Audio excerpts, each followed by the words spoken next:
Welcome everyone to this presentation of Civil 3D tips and tricks. I'm Dave Young. I'll be your host for the next hour or so. We're going to take a look at some of the cool things, some of the lesser known things in Civil 3D, and a few AutoCAD techniques that will help you with your Civil 3D production. We'll just jump right into it. I've got a list of things I want to show you. They're in no particular order, although I've tried to sort of organize them logically. First off, one that just randomly kicks in here for no apparent reason, and that is the calculator. AutoCAD has a calculator. Just type in calc, quick calc, and you get the basic calculator for doing basic math things. There's some few scientific things in here, right? We also have units conversion that we can do. And this is fine and dandy. It works very well. But there's another calculator built into AutoCAD. It's the basically the HP11C. But if you type in RPN Calc, press enter, it'll bring it up. And if you've ever used in the olden days the 11C, this looks very, very similar to it, just a different layout. Just another thing to look at. So in Civil 3D, we have lots of tools that are available on the right-click menu. If you just right-click, it's going to give you some basic generic type things. But the fun one is to select an object, such as, let's say, this leader. And then if I right-click again, I actually have another tool at the bottom here, select similar. If you've not used this, it's great. Click on it, it finds all similar objects. Same object type on the same layer, it finds them. So why is that handy? Well, imagine you've got some existing contours that are just polylines in an elevation. You can select one major contour, one minor contour. Right-click and select similar. You've got all those contour lines selected at that point. So let's jump over here. Another little change in my drawing. Go to my settings tab. I'm going to right-click on it and say edit drawing settings. And we'll see that this has a coordinate system already set. Georgia 83 east foot.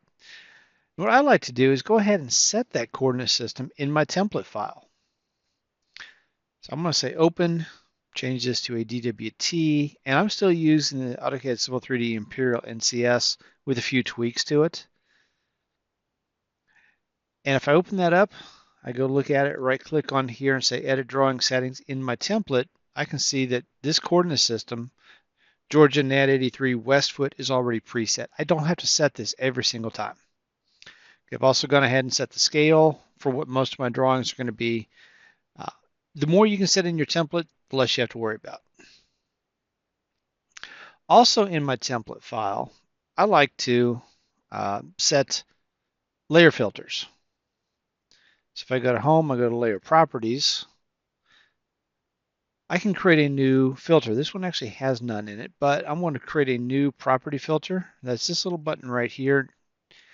Now, why would I want to filter my layers? Well, Civil 3D drawings come with, out of the box, 200 some plus layers.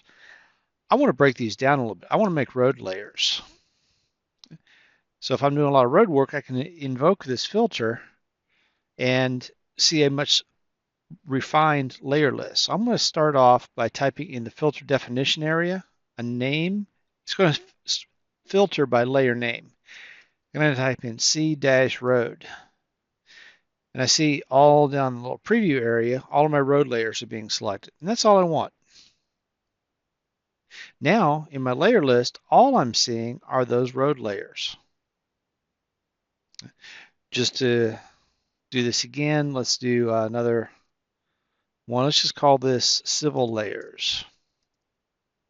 I'm going to do a compound filter, C-something and V-something. Those are all the civil layers and all of the survey layers. So now I can see everything that's civil related and survey related down here at the bottom. Now the neat thing about this, if I have my own layers in the drawing, I can simply invert this filter and it's going to show all of the non-civil, non-survey layers. Now when I do that, it's also going to take that filter and apply it to my layer drop-down list here. So I have a much smaller list of layers to have to search through.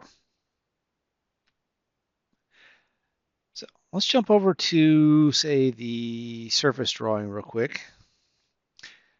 And I've got a layer or a surface in here.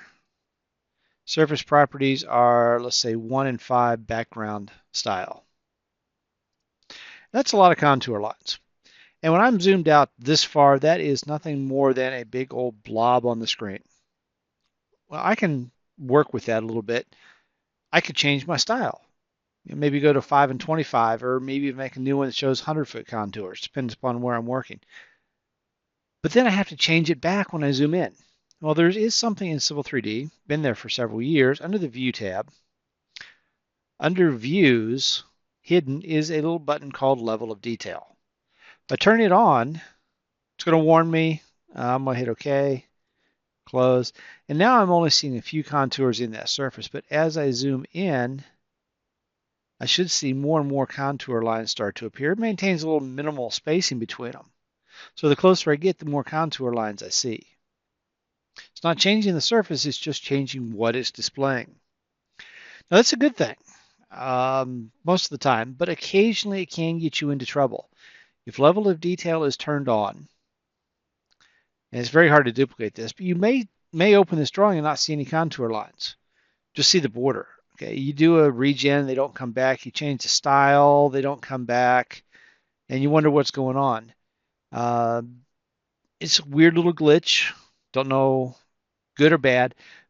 But if you get that where you're not seeing any contour lines, just simply turn the level of detail off, and all your contour lines will come back. Now that happens even if you XREF this Civil 3D surface drawing into another drawing, that level of detail setting still applies. So keep that in mind. Let's jump over to, say, a corridor drawing. Now I'm going to go to the FM extension drawing. I'm working on this drawing, and I've got something going on. I need to come into this viewport. I need to do some editing. I'm going to zoom in and say I want to add something just outside that viewport. What can I do? Well, I could jump over to Models tab and make the change, and jump back to my Layout tab. But if you got lots of layouts, it's kind of difficult to do that. There's a command called VP Max. What this does, it takes this viewport and maximizes it. So now I've kind of essentially jumped into the Model tab, sort of. I can do all the work I want to in here. It maintains the UCS of the world's UCS in here, and I can make any changes I want to. Let's draw a little circle out here so it shows up. Okay. Now when I'm done, it's already maximized, so VP Max doesn't do it. Easy way to get out of it. A couple little things. There is actually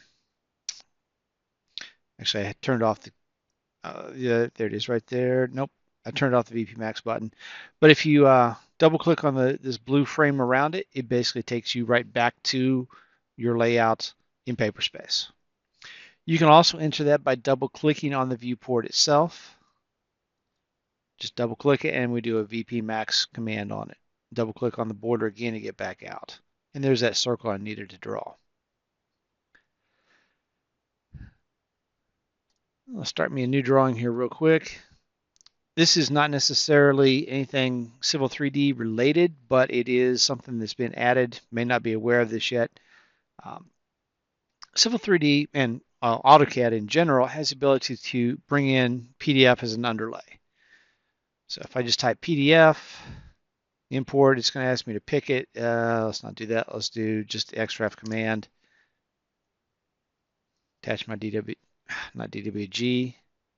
attach a PDF, and I can go find a PDF file to bring in. So I'm going to do that, hit OK.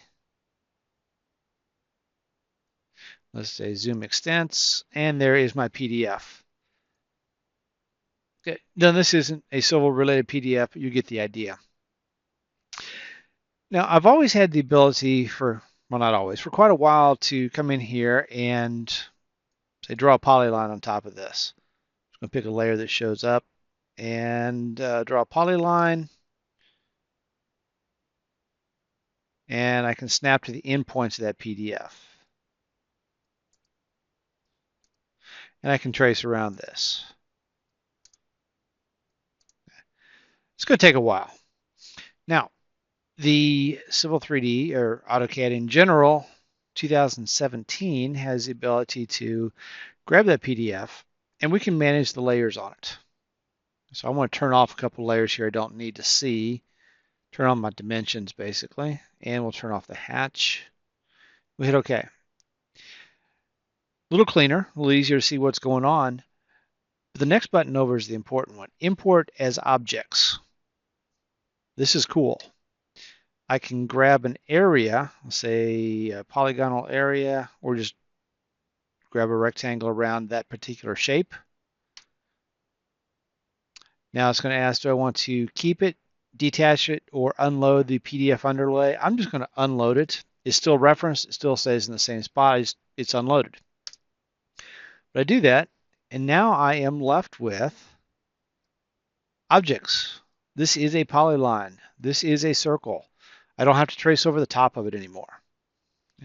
So PDF, pick the PDF, and then you can just simply say import as objects. Okay, let's go take a look at this corridor drawing, see if there's anything in here. I want to bring up my F2. And if I can get it to stay at the top, great. Several things have changed. I want to scroll up to the very top of this list. And we'll see somewhere in here, hopefully, that here is a shape file, SHX. A font file was not found. Or I'm sure you've all seen it. You open a drawing up, it pops up a little window that says missing SHX in a line type or something like that. Or SHP. How do you find those things? How do you get rid of them? You want to fix those errors. Well, there's another one of these little random less used things. Let me drag this back over real quick. Under my Start, Programs, Autodesk, under AutoCAD Civil 3D, or under any of my AutoCAD-based products, I will see something called Reference Manager. And my guess is most of you have never even looked at this. I'm going to start it up. We'll just see what it does. This is a file or a program that actually analyzes all the references in a drawing or drawings. So I'm going to say Add Drawings to be analyzed. I'm just going to pick everything in this folder. You can add as many drawings as you want. I've done up to several thousand at one time. Now it's going to take a look at all the XREFs. And people think this is normally a program for the XREFs, but it manages everything. So we'll go ahead and do this. It's going to look at all of them. And it's going to tell me what's going on. It's going to list my drawings, and it's going to show me the results of everything over here. And so it's found fonts and shapes and XREFs and plot configuration, lots of little things. Most of these look good, except down here at the bottom, I've got one XREF overlay, not found. What's that all about? Well, let's take a look at it. Okay, so it's looking for a file named areafplatbase.dwg. And the drawing that's hosting that, the one that it's missing from, is actually this fm extension.dwg. And I can go fix that. Where it says found path, I'm not actually going to do this, but I could edit selected paths and go pick a new file to do and click apply, and it will go update my drawing without having to open it up. And I could change this in 100 places. 1,000 places at a time if I want to. So imagine a drive letter changes on your network or project gets renamed. If you're not using Vault, that's a real pain in the backside to go fix. The Reference Manager will do that. It also does fonts. So missing shape files, missing font files. I'm going to come up here to my view and change that to list by reference type. Go to fonts, and I'm going to sort by the status column, and I can say, hey, right here, file name Arial Black is missing. Not sure why that is. dgn060.shx, a1.shx, and it tells me where they're missing from. That's missing out of my corridor drawing. And better yet, it tells me what's referencing it. Here's a standard font that is referencing A1.shx. And L100 is missing A1.shx. So can I change that? Yes, I can. I can go find where a font is that I want to use, and it would fix it for me. It also does shape files over here.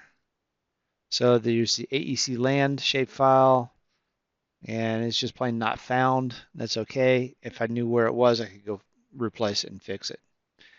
Same way with XREFs. Okay, so it's going to list the 4 XREFs that it found, or click just on XREFs, and it tells me where they are. And I can fix them right here. Pretty cool little tool. I'm just going to go to open up a drawing. And after I change this to DWG, I want to open up a file. Now, I don't remember the name of the file exactly.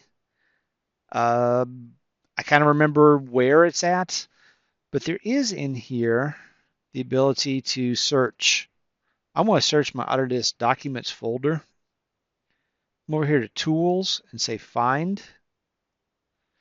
And I'm going to just type in the word base, because I know it's a base drawing of some sort. So that's probably in the file name.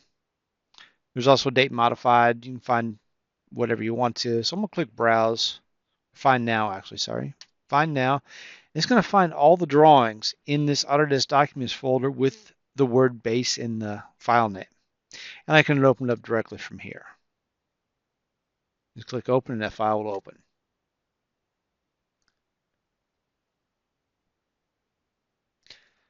Okay, let's go do some pure Civil 3D stuff now. Here I have a subdivision. Got lots of stuff going on in it, pretty typical stuff. I have a corridor in here. And out of this corridor, I need to, for some reason, extract the sidewalk lines, let's say. So in here, I know there's some sidewalk lines. Well, it's kind of hard to see them, but yeah, they're right there. Now, what I'm going to do first, some of that Civil 3D style stuff, I'm going to click on Edit Code Set Style, and I've created one I like called All Codes with Hatching for Documents. I'm switching to this simply because it's easier to see what's going on. I don't have all those little link lines and point lines running everywhere. We'll give this a second to regen. Now I have a better looking corridor to see. Now the sidewalk stands out a bit more. And I need, for some reason, to extract all the sidewalk lines. Or maybe I need the edges of pavement. I need the daylighting lines, ditch lines, whatever. Those are all feature lines in my corridor. How do I get them out? The easy thing to do is select the corridor. There is a button over here called Feature Lines from Corridor. And I can select corridor feature lines one at a time if I want to. I just have to go through there and find every sidewalk line. In a subdivision, how long is that going to take? Or if you've got 5 miles of road with 15 different regions in it, it's going to take forever. I want to just select all down here on my options. Or I could draw a polygon and say, give me all the sidewalk lines within that area. But here's going to come up with a list of all of the feature lines in my corridor. So I got backs of curbs, crown, daylights, ditches, edge of travel ways. Down here at the bottom, I have sidewalks in and out. I'm going to select these 4 for sidewalk in and out. Got sidewalk in on the left and right, sidewalk out on left and right. So those 4. And I'm going to extract. And we'll give it just a second to think about it. And it's done already. So now I zoom in here just a little bit. I pick that auto corridor feature line that was created. I can do a right click, select similar. So now I have a bunch of objects selected. Now you can't really see it. But what I'm going to do is simply say M for move and just kind of move these off to the side. And I don't know how far I moved them off to the side, apparently too far. Let's zoom. O, P for previous. And apparently I didn't move them. Let's grab it again.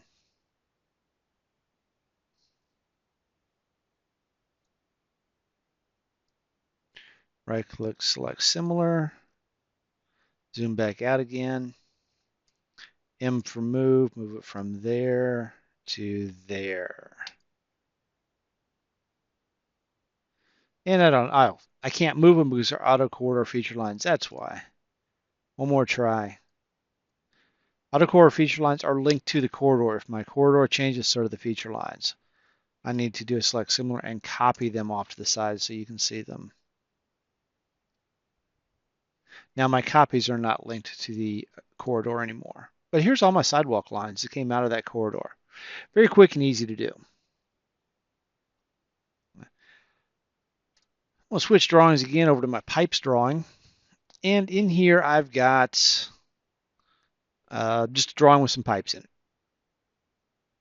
I've got to find let's see. There's a profile view. We can work with that. So in this profile view, I got blue pipes on a very dark gray background. It's kind of hard to see. So what would you do? Well, I'd probably go in and change the style. Okay. That's great, except I've got 10 drawings associated with this one project, and I'd have to go change the style on all 10 of them. Well, we have the ability, and have had for several years, to go to the Manage tab, and we can import styles from one drawing into another. It's been around for quite a while, or we can drag a style from the template into our working drawing. 2017 introduced a great tool called reference styles, reference templates. I'm going to click on it. I'm going to assign a reference template to this drawing. Basically, it's my master style set, essentially. So I'm going to say Add button. I'm going to go find my template that I want to use. Click on OK and say Update. What it's going to do is read the styles from that drawing. If the same name exists in both, it will apply those styles to this drawing. And now notice that my pipes are yellow and filled in. My catch basin is yellow. Over here I got a magenta sanitary or storm sewer manhole. Now what happens if I want to make a change to my template? All of a sudden, instead of magenta, I want a cyan storm sewer manhole instead. All I have to do is open up my template. Let's go find my DWT, corridor templates. Then I want to find my style I need to change. In this case, it was a structure, storm sewer manhole. Let's see, over on the display, profile view. Yep, right there, it's magenta. Let's change that from magenta to cyan. Make that change in my template file, corridor template. I'm going to save it. Actually, let's go ahead and close it. It's going to save it, and then I can come back to my pipes drawing where I was working before. Keep an eye on this structure. I'm going to go back to my Manage tab, Styles, Reference, and I simply want to update that. We do that, give it a second or two to think, and all of a sudden, I now have a cyan storm sewer manhole matching what's in my reference template. That applies to labels, tables, object styles, layers as well. I believe I had a layer in here. C. What was it? C. Now I can't remember what it was. C topo elevation fade. That did not exist in my drawing up until I added it to my reference. It's in my reference file. Okay, it got added to this drawing as well. So let's switch drawings again.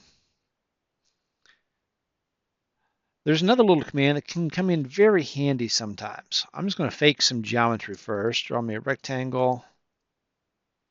Let's put a circle on that.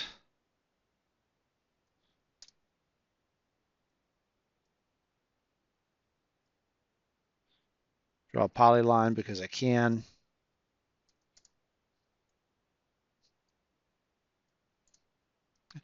Now, the command I want to look at is line work, shrink wrap. Basically, it's like taking cellophane and shrink wrapping these objects. I'm going to pick those objects, and it's going to shrink wrap them for me. What it did was create a polyline that's it has the outer boundary of all those objects. Now that's the super simple, quick down and dirty version of what it is. Why is that beneficial in Civil 3D? Well, you can shrink wrap objects very easily. Let's go back over here. I have a surface. I'm going to simply just copy that surface off to the side because I don't want to mess up my original. In this surface, I'm going to give it a new style, because once again, I don't want to mess up my original. I've got a style called Watersheds only. Just real quick, the only thing I did was I turned off everything except Watersheds.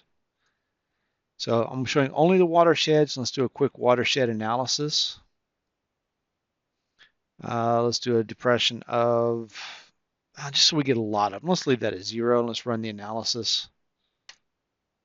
And I've ended up with 68 different watersheds in this one. And we see where they all are here. And I've got some of these are really pretty small and insignificant. What I'd like to do is kind of merge some of these together into maybe two or three bigger areas. I can do that pretty easily using the Linework shrink wrap. I'm going to take this surface and, believe it or not, I want to explode it. I'm going to explode it one more time. First explode turns the surface to a block. Second turns the block to individual objects. Now all I want is the Lineworks. I'm going to pick one of the label areas, just do a selection window around it and pick one of the hatches.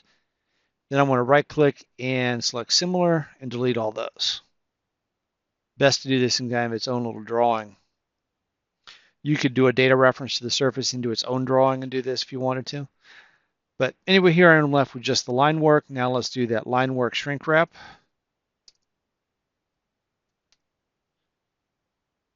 So Linework shrink wrap. I'm going to generate it from these objects up here. And let's include that piece right there, I guess. And now what it's done is I'm creating polylines around these individual areas. One more time. Linework shrink wrap. Let's do a WP this time. Get a little closer to where I want it. Let's come all the way down, grab this area right up through here. And apparently I missed a point, but you kind of get the idea. It's combining all these into bigger areas, and then I can get the areas of these from my hydrology calculations.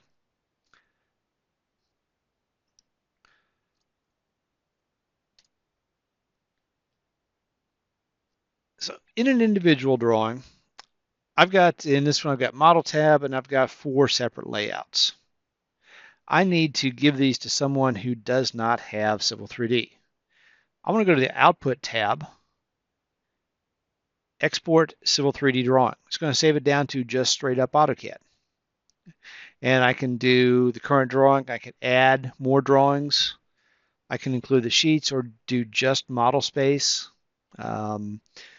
Export to a certain folder, all that fun stuff. And I hit export, and it will create a bunch of drawings for me. I'm not actually going to do that because it's going to take several minutes, but if I go look at my folder structure, we'll see what we get there. Let's go to Autodesk Documents, Infrastructure, Tips and Tricks. Here's the 4 drawings that would have been exported. So I have ACAD as a prefix, FM extension was the file name, and then C1, C2, 3 for my sheets and the model tab. We'll just open this up, hopefully.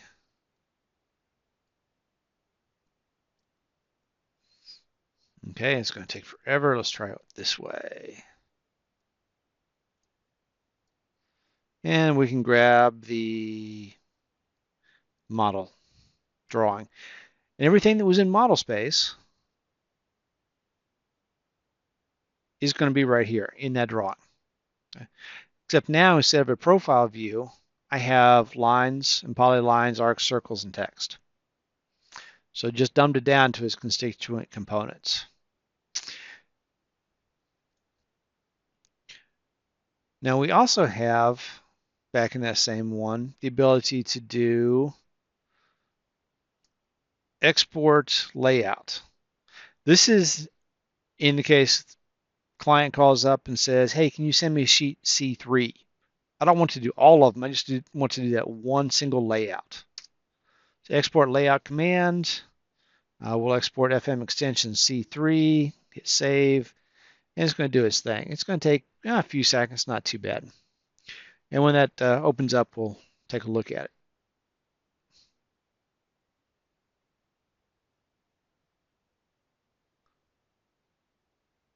Yep. So let's open it up and see what happened.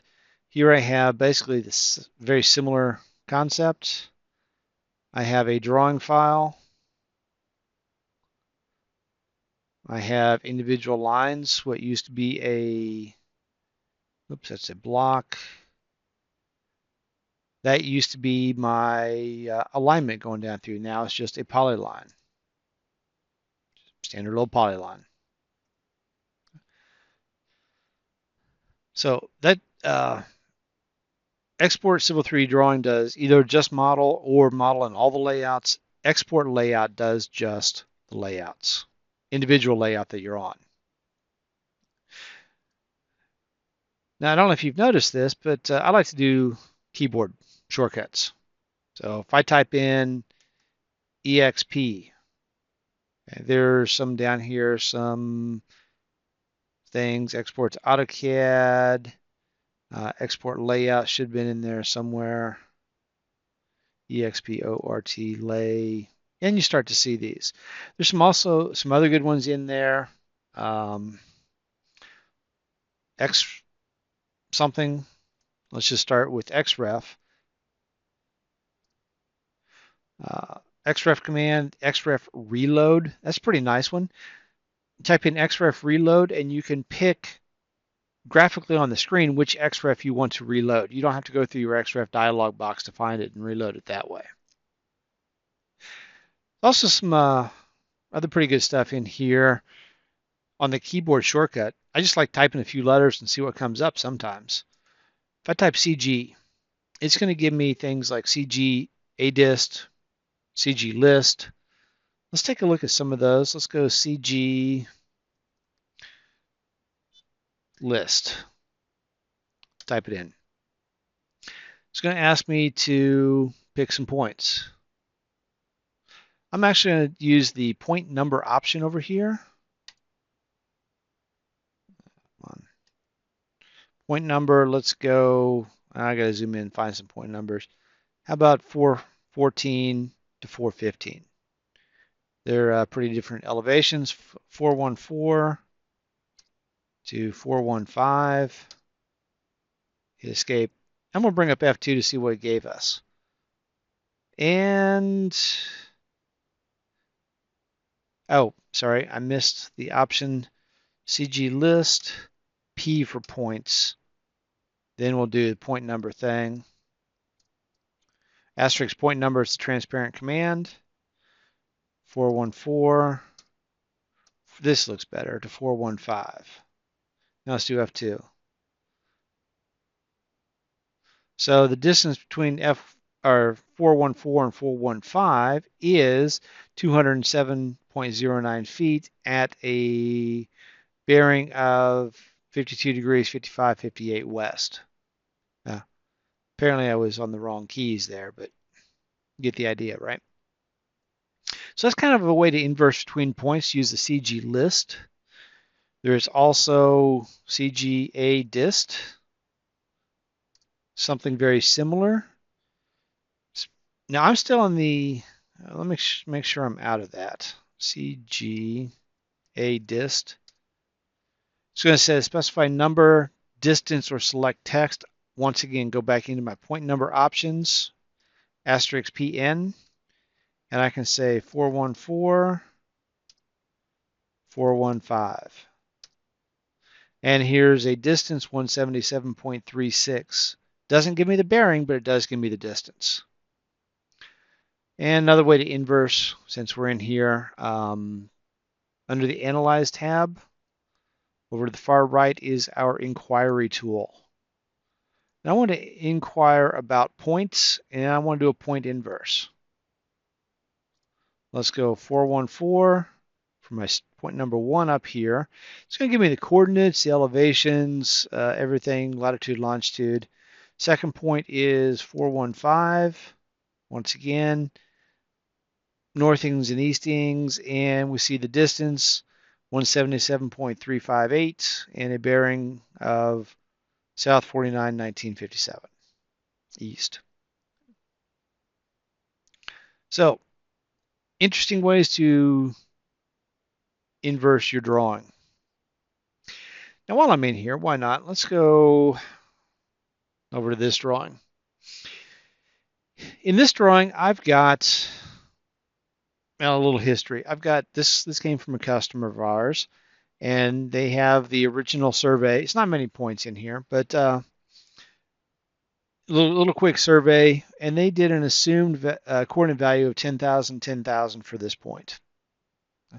Now the problem was someone had been out there the week before, surveyed just a few points, and they started off with this point at 5,000, 5,000 instead of 10,000. So the two pieces don't line up, and I need to move points 1, 2, 3, and 4. It's these 4 points here. I need to move those 4 up to this point over here.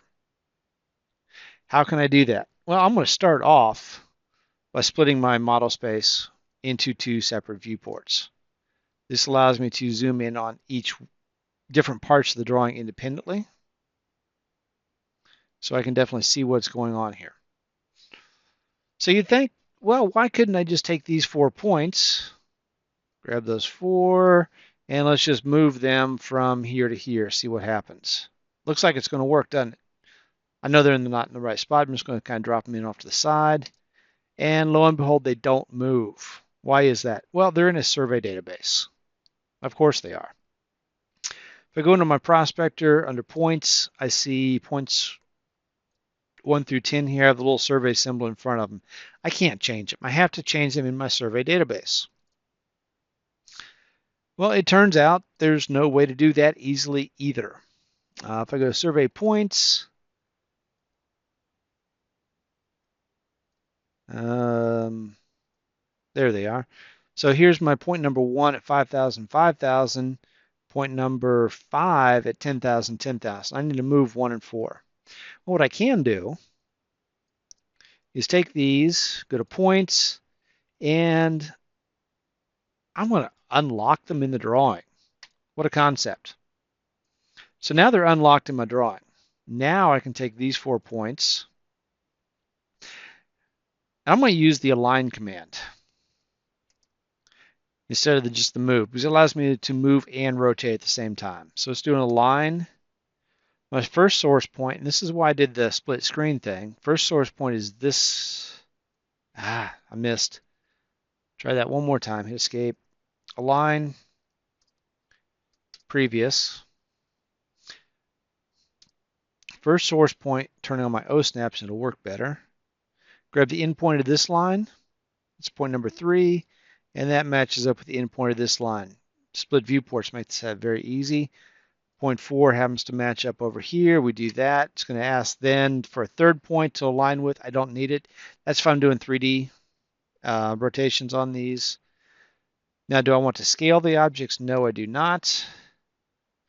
Now, look here. I've got points 4 and 6 on top of each other. I should have point number 2 and point number 1, point number 10 and 8. So they match up pretty close. So this one is now point number 3 and 5 should be both at 10,000, 10,000. So point number 3 is at 10,000, 10,000. Point number 5 at 10,000, 10,000. So I've moved those points. Now the drawback is I haven't changed them in my survey database. Survey points over here are still that. How do I fix it? Well, this is where we do just a little bit of trickery. I'm going to actually just delete this import event. Okay, this imported out of a text file. I'm just going to delete it. real quick. So we do that. It's going to do some quick cleanup, and it should come back and say that my survey points are all empty. So survey points, I have none. Now, how do I get them back? Well, I create a new network. I created one called Adjusted. Okay. Into Adjusted, I want to right-click. Let's see. Actually, go down to non-control points. Nope. There we go. Sorry.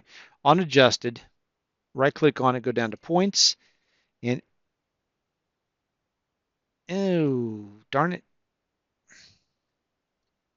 Now I forgot where it goes.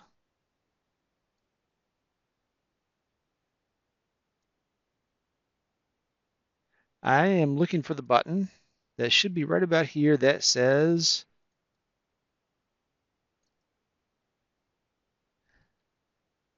oh, I'm sorry. Import events. Right click, points. Nope. Okay. Oh, this is terrible. I'm drawing a complete blank on what I need to do. There is somewhere in here, you right click enough, go to points, and insert from drawing. I thought it was on the network level. Oh, import. There we go. Sorry. On my adjusted network, import points from drawing. That's what we want. And I want to do, in this case, all of them.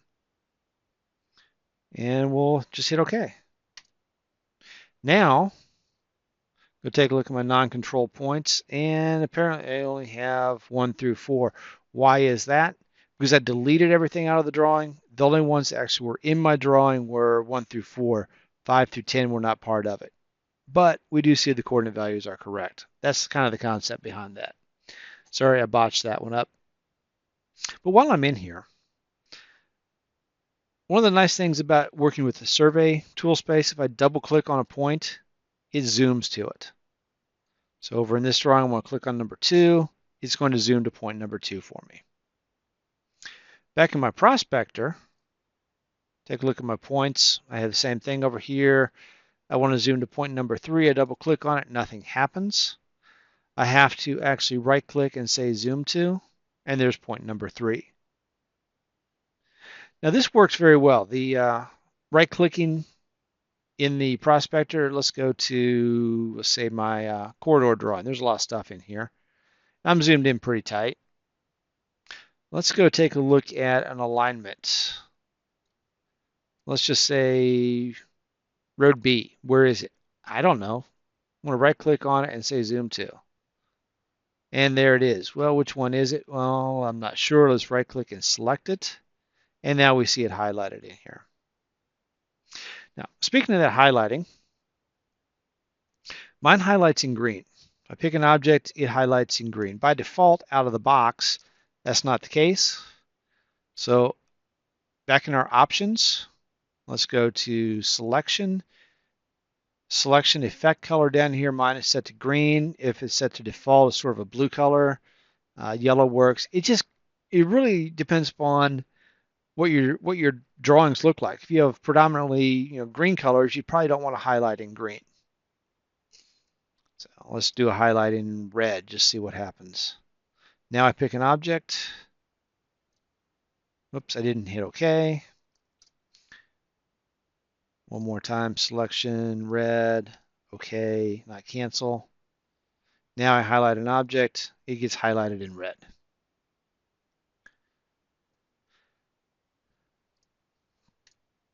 Let's go to this drawing, a pipes drawing. Here I have a crossing pipe.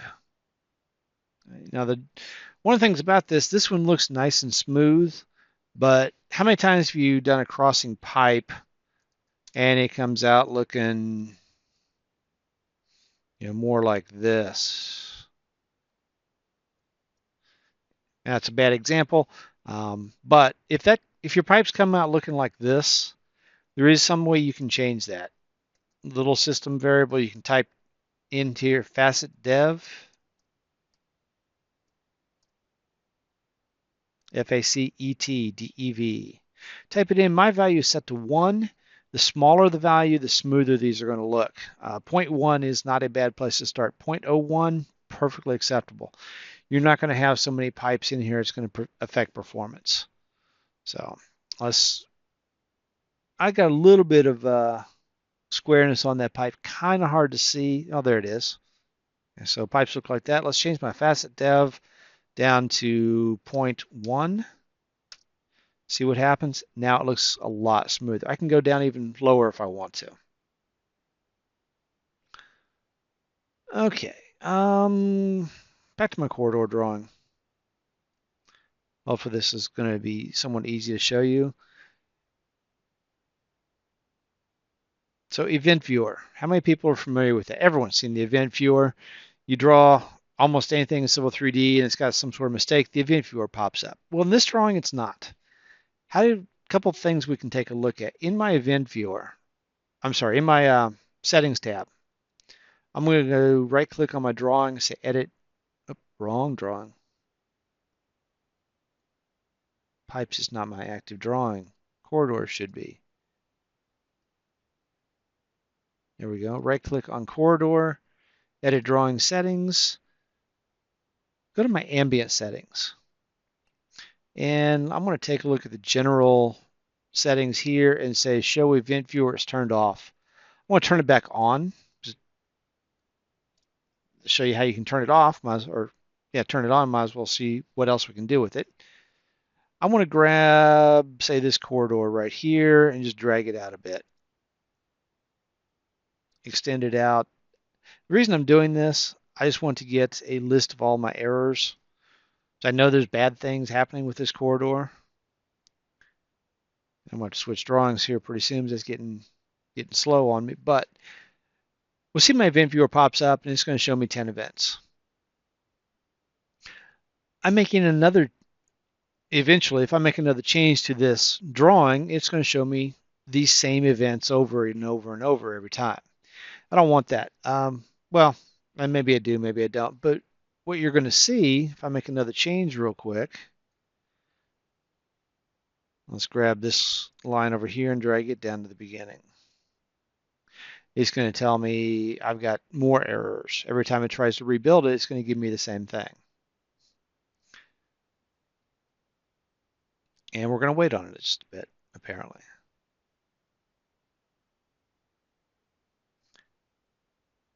And we're going to wait quite a bit on this. Well, okay, so it didn't give it to me. That's okay. But what you'll see over time is that your newer events always end up at the bottom of the list.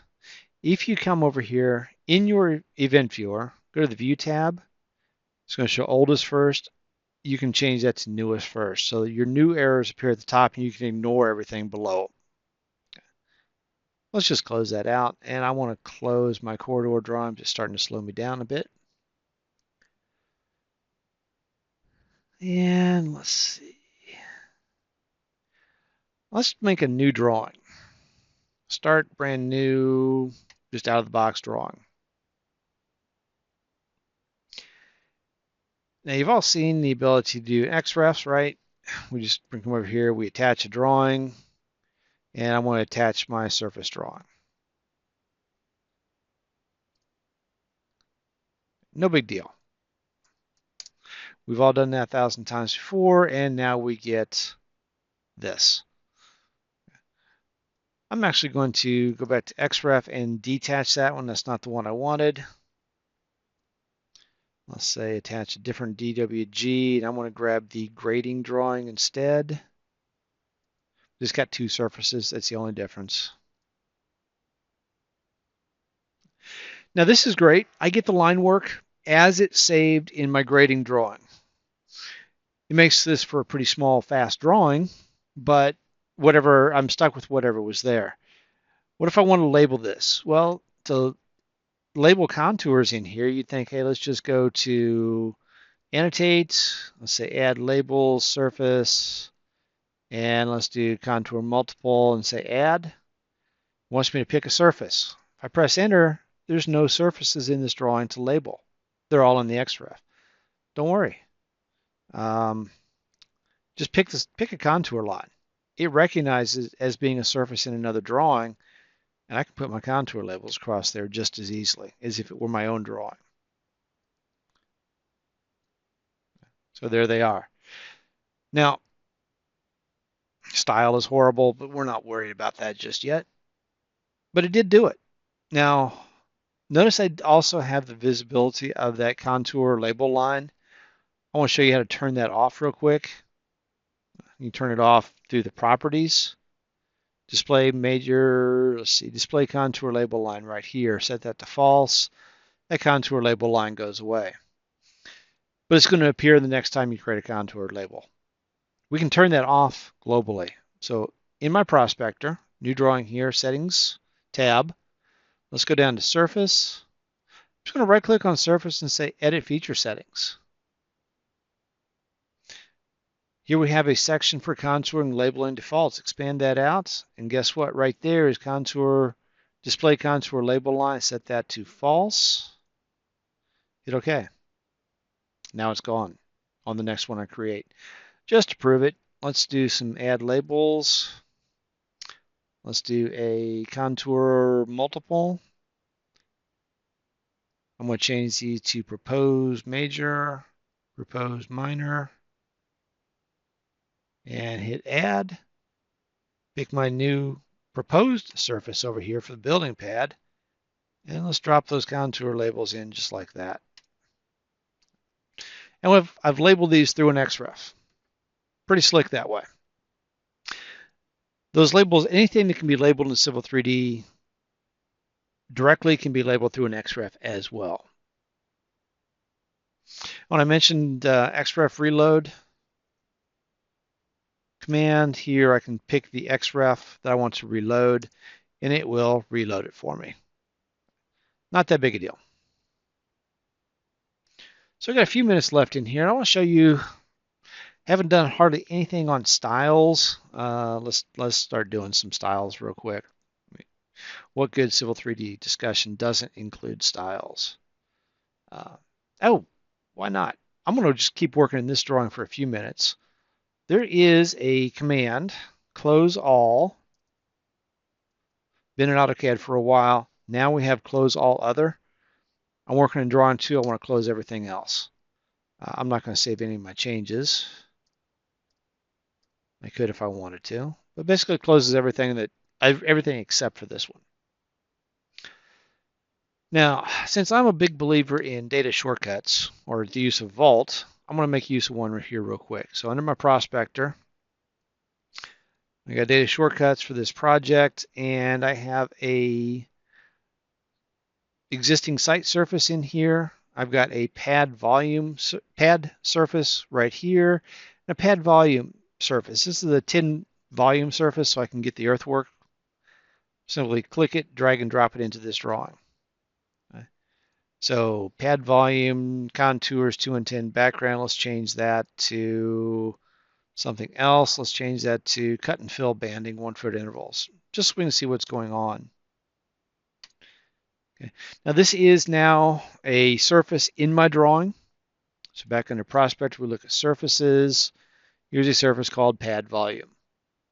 We see it's a 10 volume surface that's being data shortcutted. And I can hover over here, and it says my pad volume is minus 9.82. I'm going to cut 9 feet right there to build that pad. Over here, I'm going to fill 16.93 feet. Imagine you're doing some grading. You're a grading contractor, or you're doing work for a grading contractor, or you just want to see cuts and fills displayed graphically. I can do that pretty easily. I'm going to take a look at this style right quick. Well, before I do that, let's make use of, on the Manage tab, Reference. Let's go find my corridor template. Why not? It's easy enough to make that happen. Now, this surface right here, let's take a look at the surface properties, and I want to see what surface style is being applied to it. Cut and fill banding 1 foot intervals. I've got one I created called grading. And we'll just take a look at this real quick. We hit OK. And I've got something that looks a lot different. I still see that kind of the elevation banding, the blue fading back, but it's transparent this time around. I made use of it, putting the elevation triangle, showing the triangles on a transparent layer. That's how that happened. But still not all that useful to me. It shows up differently in here. So let's do something else.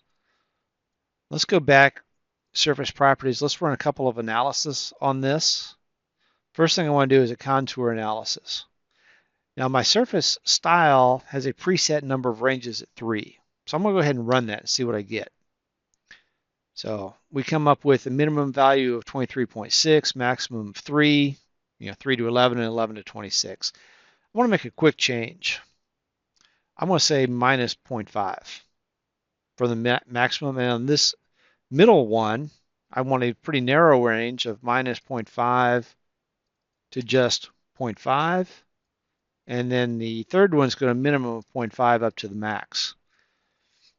And I'm also going to take a look at something that's been preset in my style for the major and minor contour colors. This is something most people totally ignore in these analysis, but okay, major contours in this negative range are going to be red and a darker red.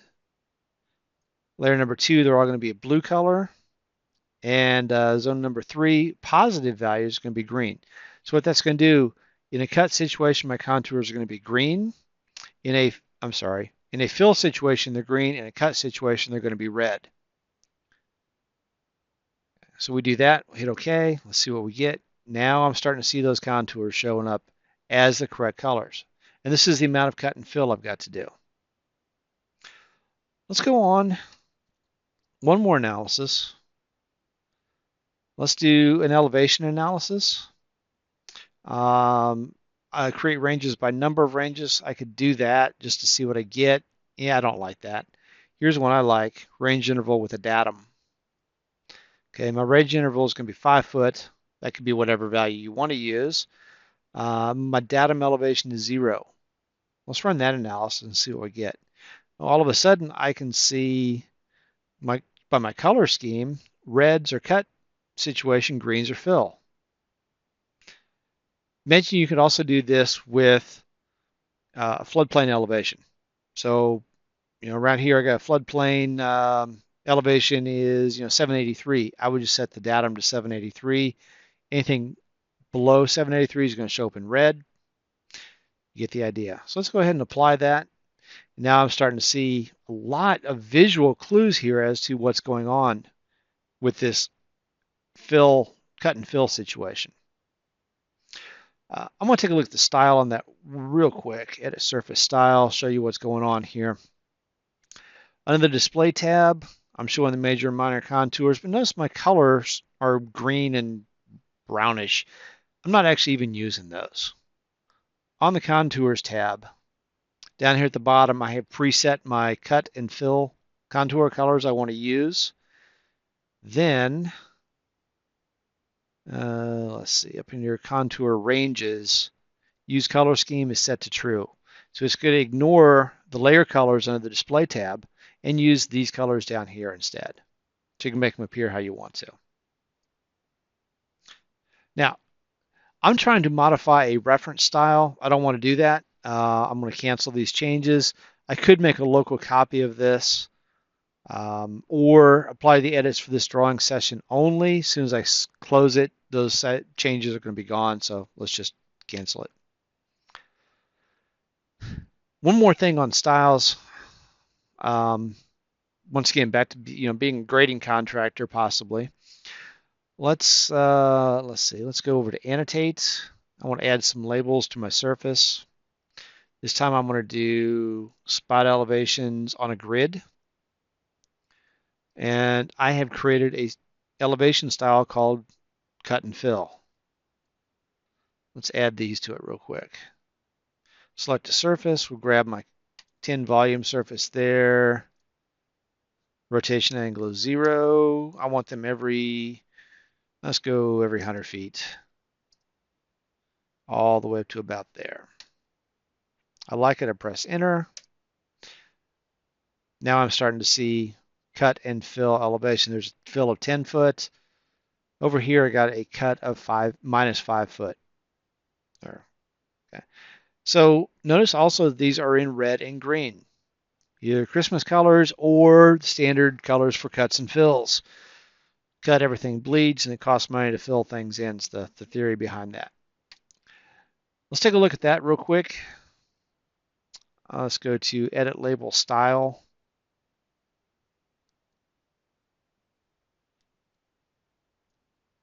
And for some reason, it won't let me pick it, so let's go to our Settings tab. Let's go to Surface, Label Styles, Spot Elevation. Take a look at my cut and fill. Now the layout in here, instead of just a single elevation value, I have a cut depth and a fill depth, two different values. This is essentially a copy of that elevation only one. Just made a copy of it and changed the name to cut depth from my first component and made it red.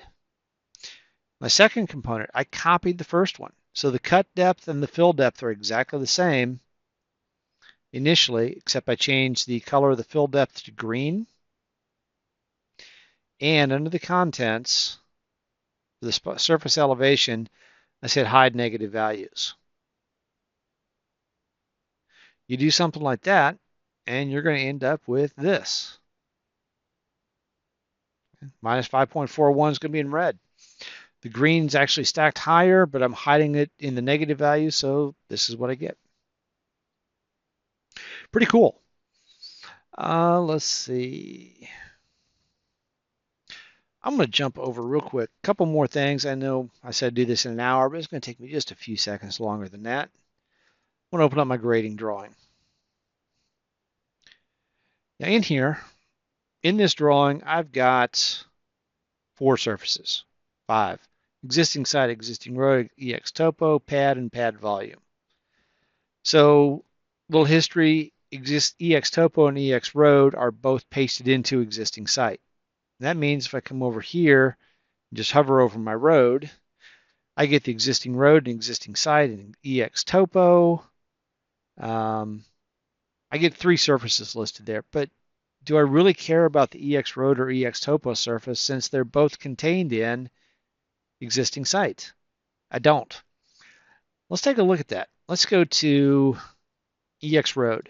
Go to its properties. Information tab, the spot where no one ever looks, is down here in the lower left corner where checkbox that says show tooltips. I want to turn that off. Uncheck show tooltips on EX road and EX topo. Now if I hover over that road again, immediately existing site elevation pops up. And that's it. I don't get the existing road and existing topo. Over here over my building pad, same thing. Existing site shows up at 225, existing pad 208, and pad volume shows up to give me cuts and fills. If I don't want that cut and fill volume, guess what? Pad volume, properties, turn off show tooltips, hover again for just a bit. Now I get just existing site in the pad. I don't have all that other stuff sitting there cluttering things up. And one last thing, since this is a grading drawing, shouldn't take too long to do this. Just draw a quick rectangle. If I come in here, create a feature line from objects,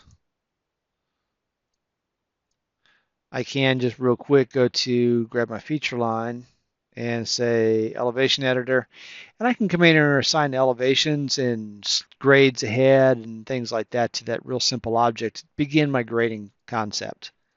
And that works fairly well, but imagine we've got something a little more complex, say a parking lot or a building pad that's not square.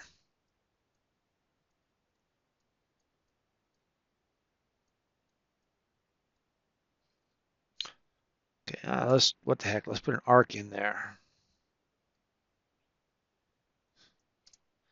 Okay. That's my building pad or whatever. And I need to, let's go with a parking lot instead. I need to assign elevations to all of these vertexes on here so I can do some grading. That's going to be difficult, especially if I've got some sort of weird cross slope on here. What I'm going to do, I'm going to draw me a line that's going to, say, represent my parking lot drainage, just kind of diagonally across here. And I want everything to drain to, say, this point right there at the middle of that. It's going to be the low spot in my parking lot. Yeah, that's not great parking lot design, but you get the idea. So I want to start here, create a feature line from that object. It's just a line to begin with. Let's assign an elevation. Let's say elevation, I don't know, 750. Okay. Now, right click, let's go to my elevation editor. I want to add a elevation point in the middle. Let's say right at the midpoint, where my low point is going to be. And there it is. I don't know exactly, so let's do this. Let's say grade ahead is going to be -2%. And that one's going to be, wow, that is not where I wanted that point to be.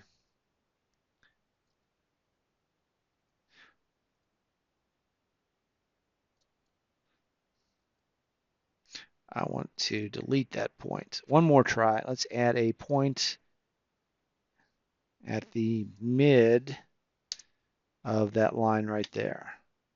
That looks better. Now let's do this. Grade ahead -2. Okay, so we have a low spot of 732 in the middle, 750 out on the very sides. I don't care what the outsides are. I just want this one to be 732, whatever it was. So that's going to give me a line that's sloping from the endpoints down toward the middle. Now we can do a stepped offset from that. Let's do just, I don't know, about that far, get out past my building pad. Offset to the north side here, elevation difference. Let's go actually grade of 2% as well. Offset that both directions. Okay. So why did I do all that? Well, this is going to be the basis of my parking lot grading. I'm going to create a new surface. Don't be afraid to try this sometime. Just give the surface name a temp. I need this surface to exist for about 30 seconds. I'm going to grab my 3 feature lines, add those to the surface as a break line. And I'm going to put some supplementing factors in there of about 10 feet. Just, it didn't have to be 10 feet. You go 100. I'm just putting it in there. You'll see why in a few seconds. There we go. So there, let's see, surface properties. I need to change that to, say, 1 of 5 design. Here we see how that parking lot is going to be graded. Okay, overall grading for my parking lot. Now, I've got this temporary surface. So guess what? We do a feature line from objects again. Pick my parking lot or building pad or whatever. I want to assign elevations. I'm going to get those elevations from the surface temp with intermediate grade breakpoints. So now I grab that and I see I've got a feature line with lots of little points along it. And I right click, go to elevation editor, and I can see most of these are running that 2 to 3% depending upon what's going on. Now they're pretty close together. They're about 10 feet apart, roughly, because that's what I told it to do. Anyway, that feature line is all sloped in now toward the center. And once I do that, I can actually come out. I can take my temp surface. If I'm done with it, I can delete it. Or I can grab my 3 feature lines out here, and actually I want just the feature lines. Delete those. Temp surface, after I rebuild, is going to be empty again. I don't need it. I use it long enough to create this building feature line. So let's look, not too bad. It went over about 8 minutes. That's okay. That's some of the fun things we can do with Civil 3D. Hopefully you learned a few tips, tricks, tools, whatever in here. So I have been happy to present this to you. If you have any questions, give us a call. I've been Dave Young, your presenter for the day. Hope you enjoyed this. Thank you very much.